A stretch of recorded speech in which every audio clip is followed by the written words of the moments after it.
और हजरत अमीर माविया की फजीलत बराबर मानते हैं, या माज़अल्लाह ये इल्जाम रखते हैं कि हम हजरत अली को हजरत अमीर माविया से ज्यादा फजीलत वाला जानते। अहले सुन्नत का अकीदा वाज़े है, जिसको इमाम अहमद रजा ने लिखा कि फर्क़े मरातिब बेशुमार, एक दो मर्तबे का फर्क नहीं, बल्कि आला हज़रत क्या फरमाते हैं, फर्क़े मरातिब बेशुमार। हजरत अमीर माविया और हजरत अली की फजीलत अगर देखें ना, तो फजीलत में फर्क़े मरातिब बेशुमार। ये भी बता दिया कि हक बदस्ते हैदर कर्रार, हक बदस्ते हैदर कर्रार। और लेकिन फिर क्या बताया, फिर भी माविया हमारे सरदार, फिर भी माविया हमारे सरदार, इन पर तान कारे फुज्जार। ये अहले सुन्नत व जमात का मसलक है, ये अहले सुन्नत व जमात का मजहब है।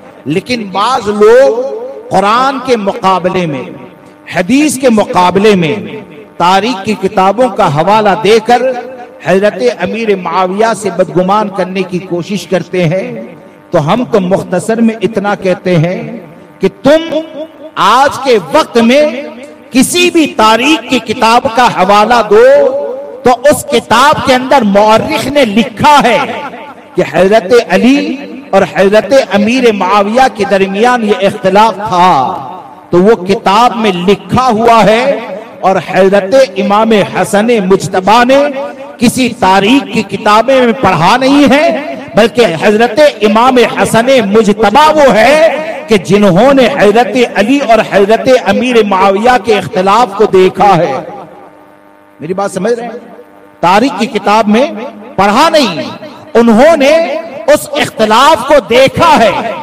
और उस इख्तिलाफ को देखने के बाद जब हजरत इमाम हसन ने हजरत अमीर माविया से सुलह कर ली, तो हकीकत यह है कि जो भी अहले बैत से सच्ची मोहब्बत करने वाला होगा, वो जहां पर अहले बैत से मोहब्बत करता है, वहीं पर पूरी जमाते सहाबा से भी मोहब्बत करेगा, वहीं पर पूरी जमाते सहाबा से मोहब्बत करेगा। और आज के वक्त में बाज़ सादात किराम जिनके पास अगर इल्म ना हो, तो उनकी सादा लोही का फायदा उठाकर उनको इमोशनल किया जाता है। इमोशनल क्या किया जाता है? देखो, तुम्हारे जद्दे अमजद का मसला है, यानी हजरत अली का मसला है, जद्दे अमजद के मसले में भी नहीं बोलोगे, तो मैं हाथ जोड़कर इतना अर्ज करना चाहता हूं कि यकीनन हर सैयद के जद्दे अमजद मौलाए कायनात है। तो क्या गौसे आजम के जद्दे अमजद मौलाए कायनात नहीं है? हर सैयद के जद्दे अमजद मौलाए कायनात हैं, तो क्या गौसे आजम के जद्दे अमजद मौलाए कायनात नहीं है? अरे सरकार गौसे आजम को मौलाए कायनात से इतना ज्यादा कुर्ब हासिल था कि आपने 12 उलमा से सुना होगा कि सरकार बगदाद ने जब वाज़ो नसीहत कहने की इब्तिदा की, उससे पहले हुजूर गौसे पाक के मुंह में 7 मरतबा इमामुल अंबिया का लुआब दहन आता है, 6 मरतबा बाबुल इल्म मौलाए कायनात का लुआब दहन आता है। और जब इमामुल अंबिया का लुआब दहन और बाबुल इल्म का लुआब दहन दाखिल हुआ, और हमारे गौसे आजम रज़ी अल्लाह तबारक व तआला ने उस वक्त जो फितनों का मुकाबला किया, तो वो फितनों के मुकाबले में आप उलमा से मालूमात लें कि आपने ऐसे वक्त में गुस्ताखे सहाबा का रद्द किया कि जिस वक्त राबसियत का रद्द करना अपनी जान को खतरे के अंदर डालना होता था, तो हमारे गौसे आजम ने बंद कमरे में बैठकर गुस्ताखे सहाबा का रद्द नहीं किया है, बॉडीगार्ड को बिठाने के बाद गुस्ताखे सहाबा का रद्द नहीं किया है, बल्कि 70,000 के मजमे में आपने राबजियत का रद्द करके ये बता दिया कि कयामत तक आने वाले ए मेरे गुलामों, इस बात को याद रखकर चलना कि असहाब रसूल से मोहब्बत करना, उनकी अजमतों का चिराग दिल में रोशन रखना, यह इतना ज्यादा जरूरी है कि अब्दुल कादिर जीलानी अपनी जान को खतरे में डालकर अजमत सहाबा पर पहरा देने का काम करता है। तो हकीकत यह है कि जो सच्चा कादरी होगा, जो कादरी निस्बत की हिफाजत करने वाला होगा तो वो गुस्ताखे सहाबा नहीं होगा। सिर्फ 11वीं शरीफ कर लेने से कादरी होना साबित नहीं होता है। 11वीं शरीफ करें लेकिन गुस्ताखे सहाबा से नफरत करें, 11वीं शरीफ करें, अहले सुन्नत के ऊपर कायम रहे। जितने भी बातिल फिरके हैं वो तमाम बातिल फिरकों से अपने आप को जुदा कर ले, अलग कर ले। अगर इस तौर पर निस्बत की हिफाजत की तो इंशाअल्लाह तमाम बातिल फिरकों से कट जाना। जब आप दुनिया से जाएंगे तो यही कहेंगे कि अख्तरे कादरी खुल्द में चल दिया, खुल्द वाहे हरे कादरी के। सुभान अल्लाह। इसलिए अकीदे अहले सुन्नत व जमाअत के ऊपर मजबूती से कायम रहें। और ये हकीकत है सरकार आला हजरत ने, हाँ चलिए वक्त ज्यादा हो गया है, आखिरी बात अर्ज कर दूं। एक मरतबा दुरूद पाक पढ़िए, अल्लाहुम्मा सल्लि व सल्लिम मअदनिल जुद वल करम वालिहि व सहबिहि व बारिक व सल्लिम। आज का जो दौर है ना वो ऐसा है,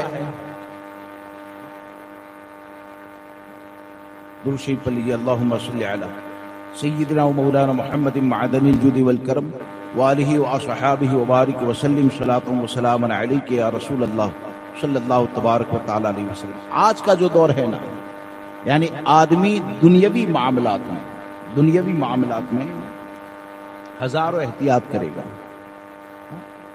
यानी जीएसटी अगर आ जाए ना तो कारोबार करना बंद नहीं कर देता है, उसका पूरा हिसाब किताब समझेगा। लेकिन दूसरी पली, अल्लाहुम्मा सल्लि अला सय्यिदिना व मौलाना मुहम्मदिन मअदनिल जुद वल करम वालिहि व असहाबिहि व बारिक व सल्लिम सलातुन व सलामुन अलैका या रसूल अल्लाह सल्लल्लाहु तआला अलैहि वसल्लम। ठीक है, 15 मिनट का मौका मिल गया तो अपनी बात को पूरी कर दूं कि अल्हम्दुलिल्लाह हम में से हर एक चाहता है कि हर फितने से हमारी हिफाजत हो। चाहते हैं ना? कितने लोग चाहते हैं? मैं भी चाहता हूं मेरी भी हिफाजत हो, मेरी नस्लों की भी हिफाजत हो, राबजियत से हिफाजत हो, खारजियत से हिफाजत हो, देवबंदियत, वहाबियत, जितने भी फितने हैं, चाहे वो आज भी बनाम सुन्नी के गिने जाते हो और राबजियत का जाम पिलाते हो। अब तो ऐसे बहुत हो गए, लेबल तो अभी भी अहले सुन्नत का होगा लेकिन वहां से माज़अल्लाह राबजियत को फरोग दिया जाता है। और इमाम अहमद रजा से जुड़े रहने में बुनियादी फायदा यह है कि इमाम अहमद रजा ने किसी जगह पर हमको अकेला नहीं छोड़ा। असली कौन है वो भी बताया, नकली कौन है वो भी बताया, जुब्बा और दस्तार में आने वाला भी डाकू हो सकता है ये भी बताया, जुब्बा और दस्तार में आने वाला रहबर कौन होता है वो भी बताया। ये इमाम अहमद रजा का हमारे ऊपर एहसान है कि आप देखें कि इन तमाम फितनों से अगर बचना है ना तो उससे बचने का बुनियादी रास्ता ये है कि बद मजहबों की आवाज से अपने कानों को बचाओ, अपने कानों की हिफाजत बद मजहबों की आवाज से करो। आज असल में होता क्या है, लोग अपनी जात पर इतना एतमाद करते हैं कि अभी रात में कोई क्लिप डाला जिसमें हेडिंग ये है गुस्ताखे अमीर माविया, सिद्दीक अकबर की फजील अफजलियत का मुनकिर, या ये कि गुस्ताखे फारूक आजम, या इस तरह के अगर हेडिंग होते हैं ना, अब वो बोलने वाला बोलता है, हमारा नौजवान तबका जाने अनजाने उसको आगे बढ़ाता है। अब आगे जब बढ़ाया जाता है तो उलमा नहीं सुनते, उससे पहले जाहिल सुन लेते हैं। उसको क्या होता है, उलमा ने सुना नहीं, उससे पहले जाहिल सुन लेते हैं। अरे मौलाना आपने नहीं सुना, वो तो ऐसा ऐसा बोला, ये तो वैसा बोला। अरे हकीकत ये है कि आप हो चाहे मैं, हमारी और आपकी औकात इतनी बड़ी नहीं है कि आप बदमजहबों की आवाज को सुने। आप ईमान की हिफाजत के हवाले से हमारे बुजुर्गों का किरदार तो देखें। क्या हजरत मोहम्मद बिन सीरीन रहमतुल्लाहि ताला अलैह के जिनका शुमार ताबई में होता है, न जाने कई सहाबाए किराम की शागिर्दी का शर्फ हासिल है। ये वो जात हैं कि जिनकी बारगाह में इमाम आजम अबू हनीफा भी अपनी ख्वाब की ताबीर के लिए जाते हैं, फैज को हासिल करने के लिए जाते हैं। अब इतने अजीम ताबई है, लेकिन अगर एक बदमजहब आ जाए वो कहे कुरान सुने, तो इतने अजीम ताबई कहते हैं मुझे नहीं सुनना, हदीस सुने मुझे नहीं सुनना, एक बात सुने मुझे नहीं सुनना। यहां पर आप जरा सोचें कि ये सहाबा किराम के शागिर्द होने वाले ये अजीम ताबई है, ये सुनने से परहेज क्यों करते हैं? किसी ने सवाल किया तो यही तो कहा था कि मैं डरता हूं कि कहीं गुमराह न हो जाऊं।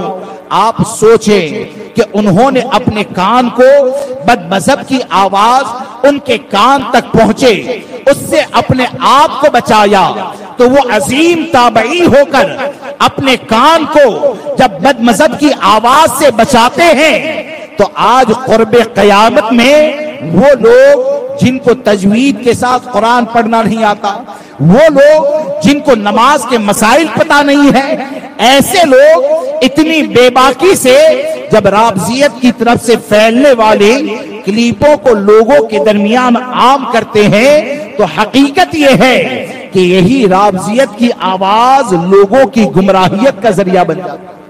यही आवाज लोगों की गुमराहियत का जरिया बन जाती है।